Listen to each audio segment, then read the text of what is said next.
나이 들어 가장 큰 복은 무엇일까요? 돈복일까요? 자식복일까요? 아니면 건강복일까요? 많은 분들이 이렇게 말합니다. 돈이 있어야 건강도 지키고 자식도 효도하지 않겠어? 또 어떤 분들은 이렇게 말씀하십니다. 돈보다 중요한 건 자식이야. 외로움은 못 견뎌. 그런데 정말 그럴까요? 오늘은 인생 후반부에 우리가 꼭 짚어봐야 할 진짜 복에 대해 함께 이야기해 보겠습니다. 첫 번째, 건강복, 가장 기본적인 복. 어르신들께 가장 많이 들었던 대답은 역시 건강복이었습니다. 돈 많아도 아프면 소용없어. 아침에 일어나서 아무데도 안 아픈 게 제일 큰 복이지. 그 말씀처럼 건강이 무너지면 하루가 병원 예약표대로 돌아갑니다. 먹고 싶은 것도 못 먹고 여행도 못 갑니다. 젊을 땐 당연했던 아무렇지 않게 걷고 먹고 자는 것이 사실은 큰 축복이었음을 나이 들어서야 알게 됩니다. 하지만 여기서 중요한 질문이 있습니다. 몸은 건강해도 마음이 병들면 과연 복이라 할 수 있을까요? 건강은 필요조건이지만 충분조건은 아닙니다. 몸이 편안할 뿐 아니라 마음의 평안이 함께해야 진짜 복이 됩니다. 그렇습니다. 마음의 평안, 이것이야말로 진정한 건강복의 핵심입니다. 얼마 전 동네 경로당에서 만난 박 할머니의 이야기입니다. 올해 72세인 박 할머니는 몸은 정말 튼튼하셨어요.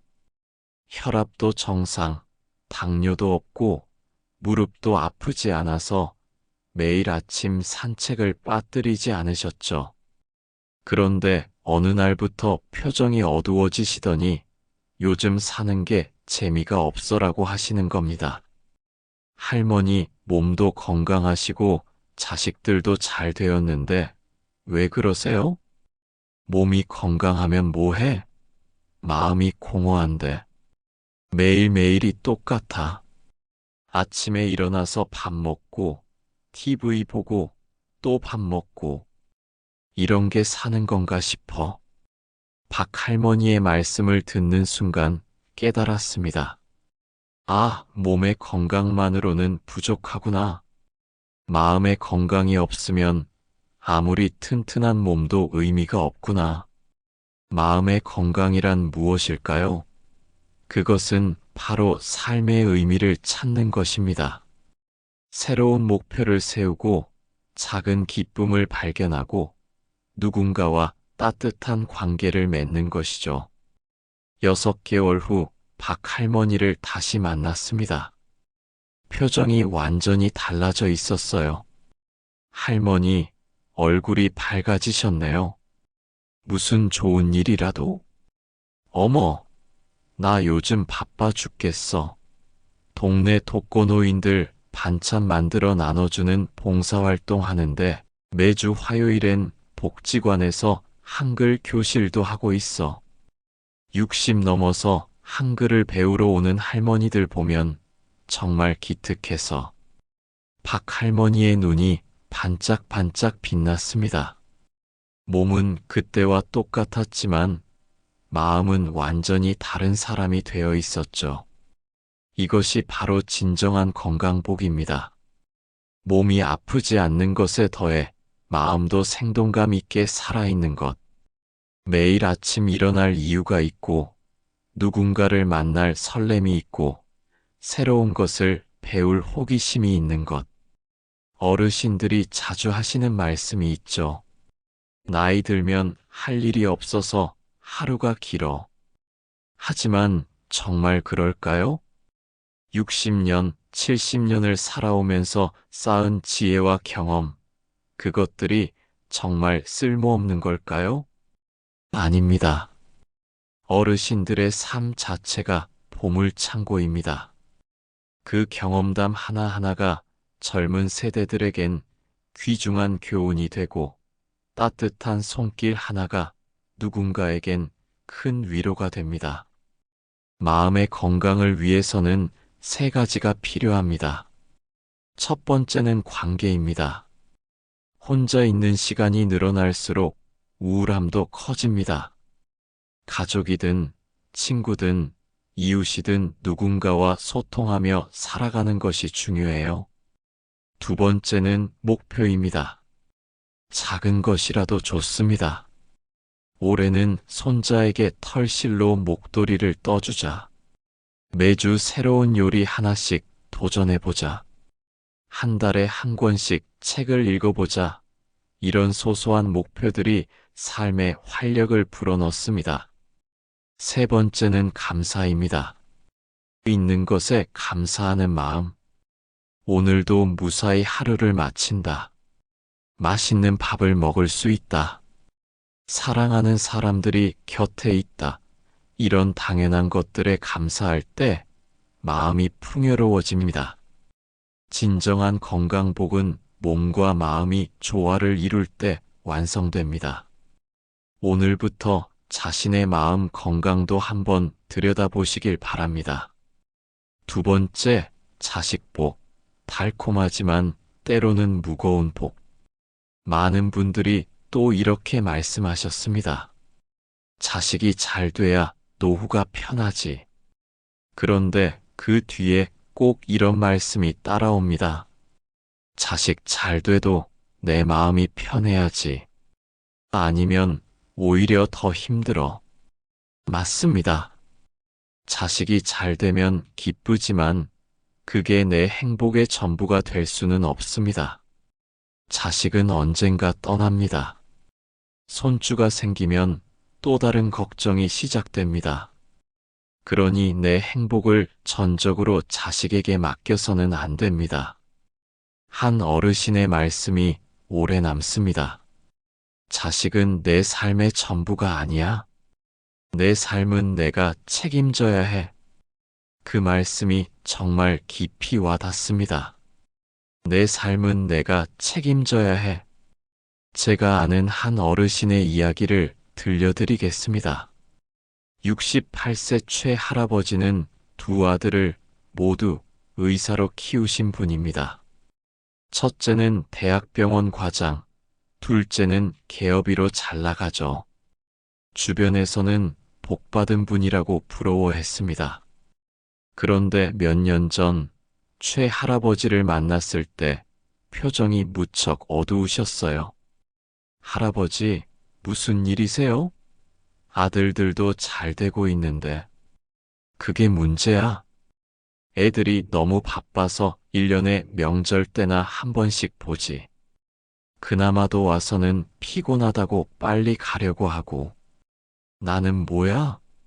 애들 뒷바라지만 하다가 이제 혼자 남은 건가? 할아버지의 목소리에 깊은 외로움이 묻어났습니다. 평생 애들 위해서만 살았는데 이제 애들은 자기 인생 사느라 바쁘고 나는 그동안 내 인생은 안 살고 뭐 했나 싶어. 친구들도 없어. 취미도 없어. 그저 아버지 역할만 했지. 바로 이겁니다. 자식을 위한 삶과 나를 위한 삶의 균형을 잃어버린 순간 우리는 공허함에 빠지게 됩니다. 많은 부모님들이 착각하시는 게 있어요. 자식이 성공하면 내가 행복해질 것이다라는 생각. 하지만 현실은 다릅니다. 자식이 성공할수록 더 바빠지고 더 멀어지고 오히려 부모님은 더 외로워지는 경우가 많아요. 그때 깨달았습니다. 진정한 부모의 사랑이란 자식을 위해 내 삶을 희생하는 게 아니라 자식도 잘 되고 나도 행복한 삶을 사는 것이라는 걸 말이죠. 1년 후 최 할아버지를 다시 만났을 때 완전히 다른 분이 되어 계셨어요. 할아버지, 요즘 어떻게 지내세요? 아, 나 요즘 바빠 죽겠어.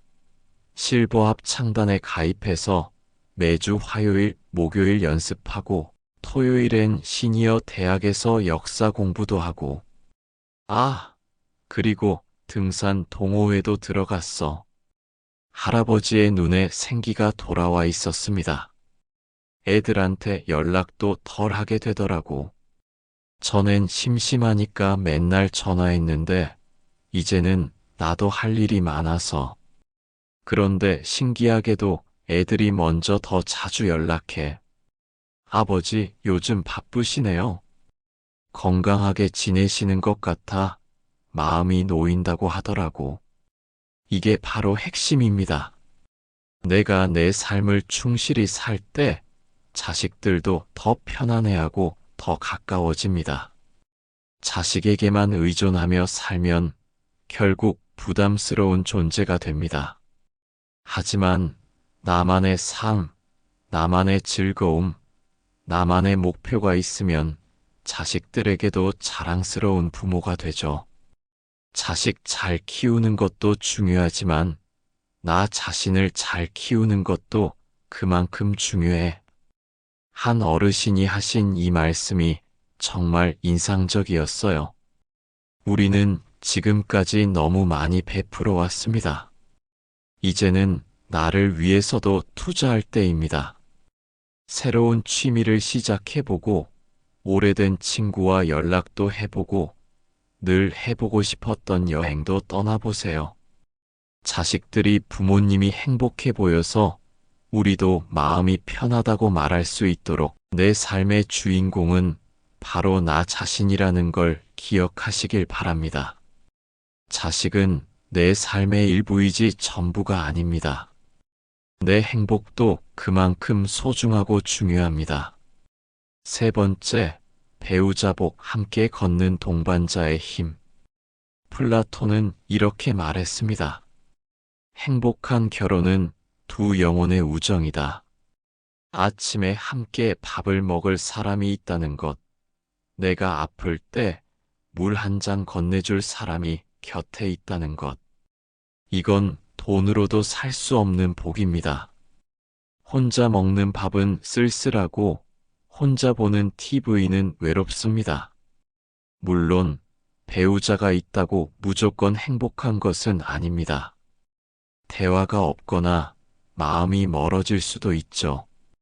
그러나 나이 들어도 서로의 주름살을 보며 웃을 수 있는 동반자가 있다면 그것만으로도 큰 복입니다.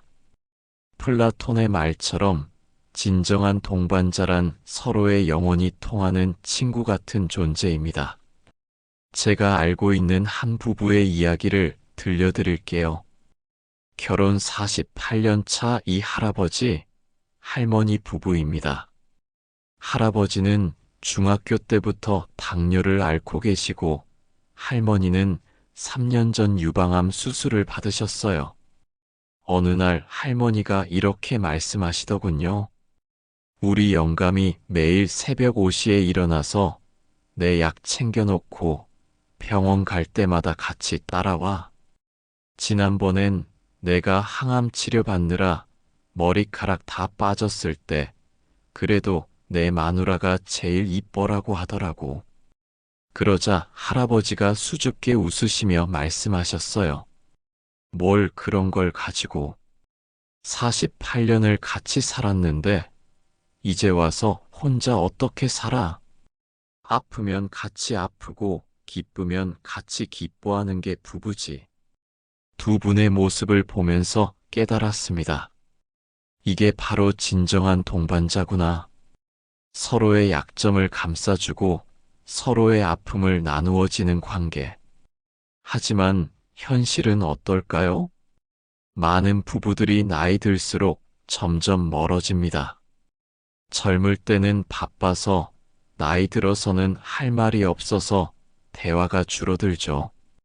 같은 집에 살면서도 남보다 못한 사이가 되는 경우도 있어요. 우리는 48년을 같이 살았지만 정작 서로에 대해 잘 모르는 것 같아. 한 어르신의 이런 고백을 들은 적이 있어요. 참 씁쓸한 얘기였습니다. 그런데 어떤 부부들은 나이 들수록 더 가까워집니다. 그 비결이 뭘까요? 첫 번째는 소통입니다. 하루에 10분이라도 서로의 이야기를 들어주는 것. 오늘 뭐가 좋았어? 뭐가 힘들었어? 이런 간단한 질문부터 시작하는 거예요. 두 번째는 작은 배려입니다. 상대방이 좋아하는 반찬 하나 더 만들어주기, 아플 때 등 한 번 쓸어주기, 외출할 때 조심해서 다녀와 한마디 건네기. 이런 작은 것들이 쌓여서 큰 사랑이 됩니다. 세 번째는 함께하는 시간입니다. 같이 산책하고, 같이 TV 보고, 같이 장 보러 가는 것. 무엇을 하든 함께 한다는 것 자체가 소중해요. 얼마 전 만난 또 다른 부부의 이야기입니다. 할아버지가 치매 초기 진단을 받으셨어요. 할머니는 절망스러워 하실 줄 알았는데 의외로 담담하셨습니다. 50년을 같이 살았는데 이제 와서 포기할 순 없지. 기억을 잃어도 마음은 남아있을 거야. 그 마음만 있으면 돼. 할머니는 매일 할아버지와 함께 옛날 사진을 보며 추억을 이야기하고 함께 산책을 하고 함께 노래를 부르신다고 했어요. 가끔은 나를 못 알아볼 때도 있어. 하지만 내 손을 잡으면 웃어. 그 웃음이면 충분해. 이런 모습을 보면서 느꼈습니다. 진정한 동반자란 좋을 때만 함께하는 사람이 아니라 힘들 때 더 가까이 다가오는 사람이구나. 물론 모든 부부가 이런 관계를 유지할 수 있는 건 아닙니다. 하지만 노력하면 지금이라도 늦지 않아요. 오늘 저녁 배우자와 차 한잔 나누며 대화를 시작해 보세요. 당신과 함께여서 고마워라는 한마디도 좋고요. 나이 들어 서로의 주름살을 보며 웃을 수 있는 동반자. 그보다 큰 복이 어디 있을까요? 건강도 돈도 중요하지만 함께 늙어갈 사람이 곁에 있다는 것. 그것이야말로 인생 최고의 선물입니다. 네 번째, 인복, 친구와 이웃이 주는 따뜻함. 좋은 친구, 좋은 이웃은 노년을 지탱하는 힘이 됩니다. 많은 사람보다 진심 어린 단 한 사람이 더 소중합니다. 외롭지 않게 곁에 있어주고 아플 때 문 앞에 찾아오는 그 한 사람이 있으면 세상은 달라 보입니다. 하지만 인복만으로는 부족합니다. 사람들이 곁에 있어도 내 마음이 평안하지 않으면 공허함이 남기 때문입니다. 그렇습니다. 인복도 중요하지만 그보다 더 중요한 것은 내 마음의 상태입니다. 얼마 전 만난 김할머니의 이야기가 생각납니다. 75세인 김할머니는 정말 인복이 많은 분이세요. 아파트 단지에서 엄마라고 불리며 모든 이웃들의 사랑을 받고 계시죠.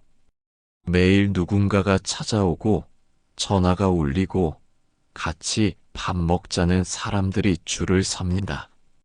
그런데 어느 날 할머니가 이상한 말씀을 하시더군요. 사람들이 이렇게 많이 찾아오는데도 왜 이렇게 허전할까? 할머니, 무슨 말씀이세요? 이렇게 인기가 많으시잖아요. 그게 문제야. 사람들은 많이 와도 진짜 내 마음을 알아주는 사람은 없는 것 같아. 다들 자기 얘기만 하고 가. 내가 뭘 좋아하는지, 뭘 힘들어하는지는 관심이 없어. 김할머니의 말씀을 듣는 순간 깨달았습니다. 아, 많은 사람에게 둘러싸여 있어도 진정한 소통이 없으면 오히려 더 외로울 수 있구나. 반대로 박 할아버지는 친구가 많지 않습니다. 하지만 30년 지기 친구 한 분과 매주 화요일 오후에 만나 차를 마시며 이야기를 나눕니다. 우리는 서로 별말 안 해도 다 알아.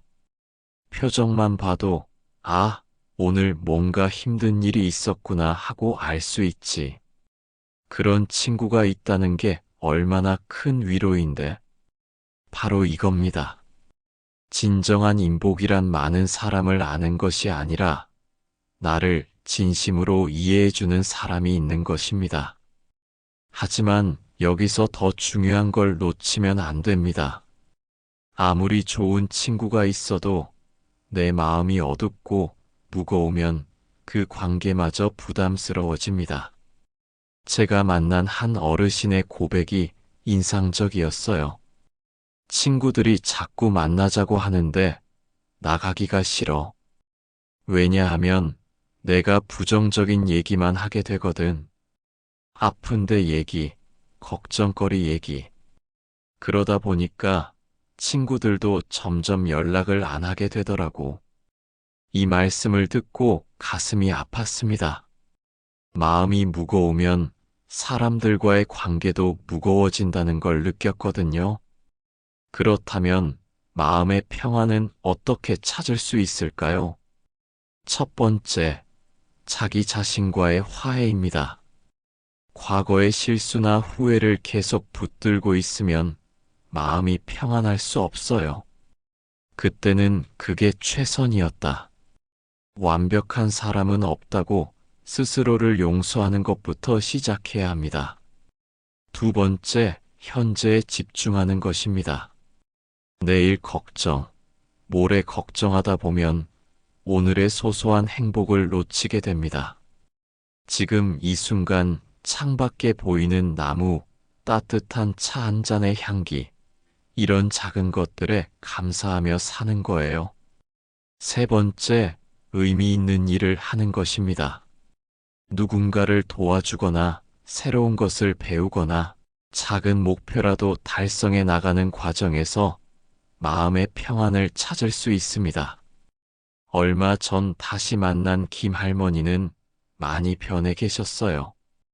요즘은 사람들 만날 때도 마음이 편해졌어. 내가 먼저 평안해지니까 상대방도 편안해 하더라고. 전에는 내 속마음을 털어놓고 싶어서 안달이었는데, 이제는 상대방 얘기를 들어주는 재미가 쏠쏠해. 무엇이 할머니를 그렇게 바꾼 거예요? 매일 아침 일기를 쓰기 시작했어.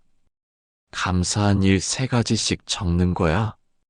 처음엔 별거 없다 싶었는데 하다 보니까 정말 감사할 일이 많더라고. 그렇게 하니까 마음이 많이 가벼워졌어. 진정한 복은 많은 사람에게 사랑받는 것도 중요하지만 그보다 내 마음이 평안한 상태에서 진심으로 사람들과 소통할 수 있는 것입니다. 마음이 평안한 사람 주위에는 자연스럽게 좋은 사람들이 모입니다.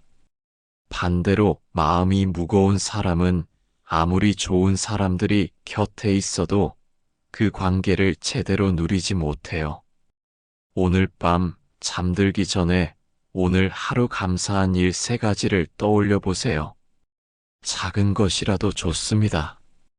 그렇게 마음의 평안을 찾아가다 보면 곁에 있는 사람들과의 관계도 더욱 깊고 의미 있게 변할 것입니다. 인복과 마음의 평안, 이 2가지가 함께할 때 노년은 정말 아름다워집니다. 5번째, 진짜 복 마음의 평안. 마지막으로 많은 어르신들이 강조한 복은 마음의 평안이었습니다. 아무 일 없이 하루를 무사히 넘기는 게 제일 큰 복이에요. 걱정 없이 잠드는 밤, 불안하지 않은 아침, 조급함 없는 하루. 그것이야말로 진짜 복입니다. 공자는 족하면 욕되지 않는다라고 말했습니다. 스스로 만족할 줄 알면 남을 부러워하지 않고 내면이 편안하다는 뜻이지요. 나이 들수록 깨닫습니다. 많이 가진다고 행복한 게 아니라 작은 것에 감사할 줄 아는 마음이 복이라는 거요. 공자의 말씀처럼 진정한 복은 많이 갖는 것이 아니라 만족할 줄 아는 마음에서 나옵니다. 얼마 전 만난 80세 정할머니의 이야기가 떠오릅니다. 할머니는 아주 소박하게 사시는 분이에요. 작은 원룸에 혼자 살며 기초연금으로 생활하시죠.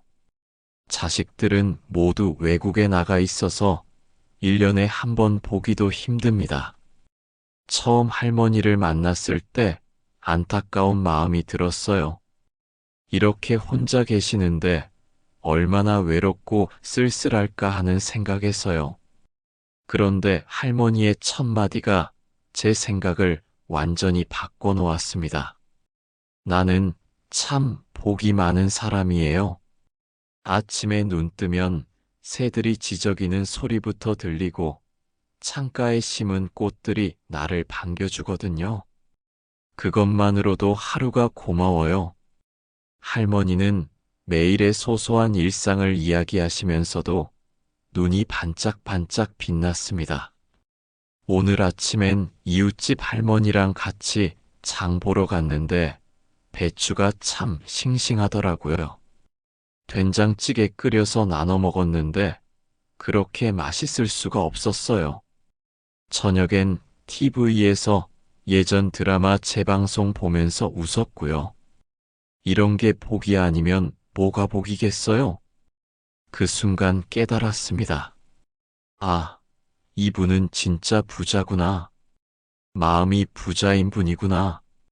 반대로 다른 분의 이야기도 들어보겠습니다.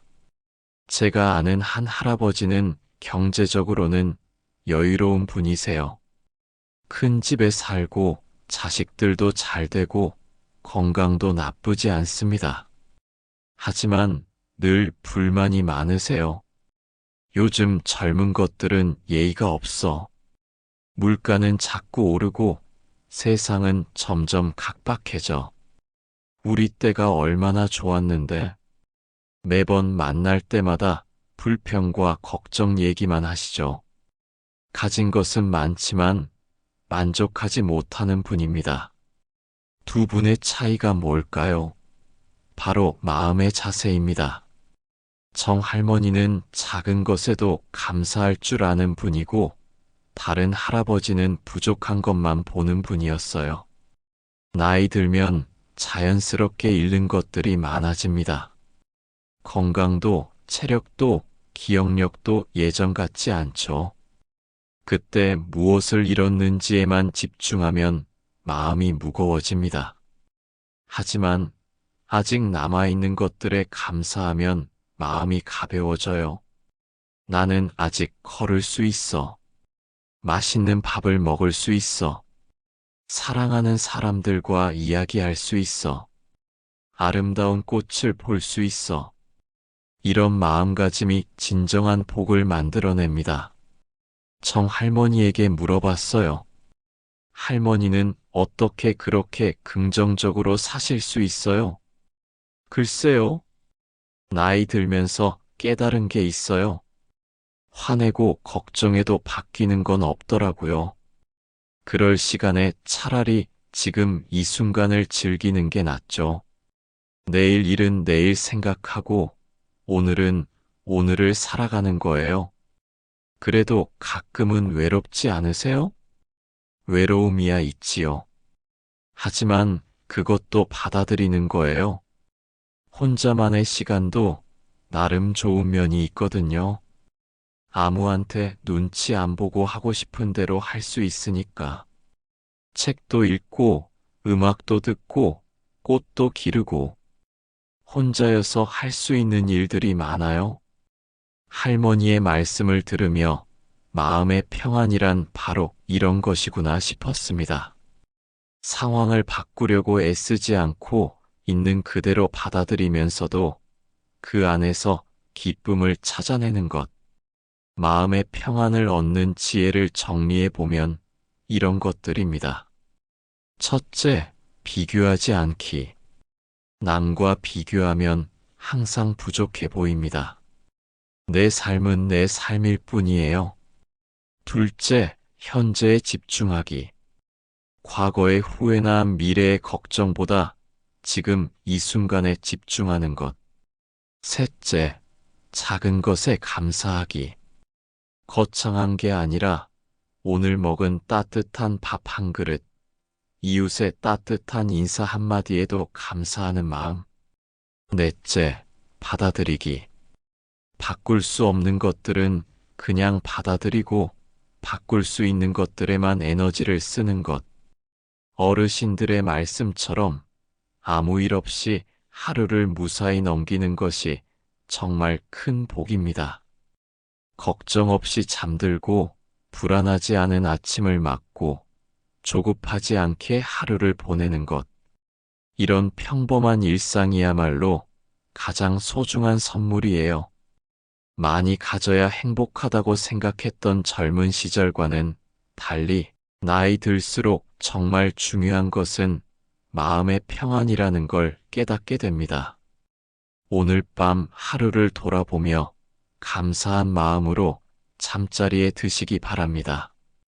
그것만으로도 여러분은 이미 큰 복을 누리고 있는 거니까요. 여섯 번째, 작은 감사가 큰 복이 된다. 아침에 눈을 뜨며 숨 쉬는 것에 감사하고 따뜻한 밥 한 끼에 감사하고 창밖의 하늘빛깔에 감동할 줄 아는 것. 이런 마음이 모이면 삶은 풍요로워집니다. 로마 철학자 마르쿠스 아우렐리우스는 말했습니다. 우리는 가진 것보다 감사하는 태도에서 복을 느낀다. 젊을 땐 더 많이 가져야 한다는 생각에 쫓겼지만 이제는 압니다. 비워야 오히려 마음이 가볍고 행복하다는 것을요. 그렇습니다. 나이가 들수록 채우는 살보다 비우는 삶이 더 깊은 의미를 줍니다. 젊을 때는 집안 가득 물건을 쌓아두어야 마음이 든든했습니다. 옷장에 옷이 가득해야, 통장에 숫자가 늘어나야 안심이 되었지요. 그런데 지금은 오히려 그 많은 것이 짐이 됩니다. 치워야 할 물건이 많고 관리해야 할 것들이 늘어나면 마음이 더 복잡해집니다. 이제는 단출하게 살아가는 것이 더 편합니다.